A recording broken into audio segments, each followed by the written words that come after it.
এই যে হচ্ছে পাহাড়, এতটা উঠে এসে শেষ পর্যন্ত আমরা এইটুকুটা পাহাড় দেখতে পেলাম। তাও আবার এখানে কোনো গাড়ি চলে না।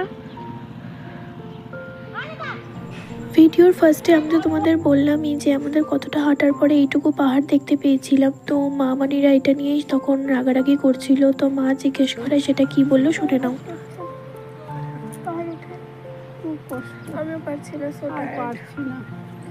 এইটুকুটা পাহাড় দেখতে পেলাম আমরা শুধু, তাও আবার আধা ঘন্টার রাস্তা উঠে। এখানে কোনো 4 চাকা গাড়ি ওঠে না, মেন প্রবলেম। শুনতেই পাচ্ছ আই থিঙ্ক কেমন বকাবকি করছে মানিরা। কি আর করা যাবে।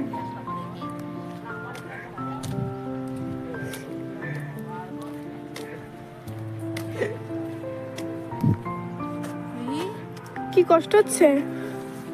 কষ্ট হচ্ছে তোর? ইয়েস। কেমন কষ্ট হচ্ছে বাবা? কেমন কষ্ট হচ্ছে? হ্যালো, আমি এনজয় করছি। তোর সে কি বমি পাচ্ছে? পাহাড়ে ওঠার যন্ত্রণা পাচ্ছি। সো আমরা এখানে একটু হাসাহাসি করে মজা করছিলাম। আর দূরে দেখতে পাচ্ছ ওই সাদা জামা পরা লোকটা, ও আমাদের একটু গাইড করে দিচ্ছিল। মানে উপরের ওই পাহাড়টাতে উঠতে গেলে আরো অনেকটা পথ আমাদের হেঁটে যেতে হতো, তাই আমরা সবাই এবার ব্যাক করে যাচ্ছিলাম। যাক, সবাই আবার ব্যাক করছে। আমরা এবার আবার হাঁটতে হাঁটতে নিচে অতটা যেতে হবে, আমার ভাবতেই কেমন লাগছে।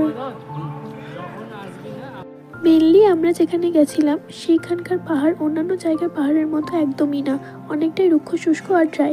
তাই এখানে ভাই বলছিল যে আর আসবো না কখনো, মানে মানুষের ব্যাড এক্সপিরিয়েন্স থাকলে যা হয়। তো এখানে লোকটাকে বলা হচ্ছিল যে আমাদের একটা গ্রুপ ছবি তুলে দেওয়ার জন্য, তো তাই আমরা এখন ছবি তুলবো।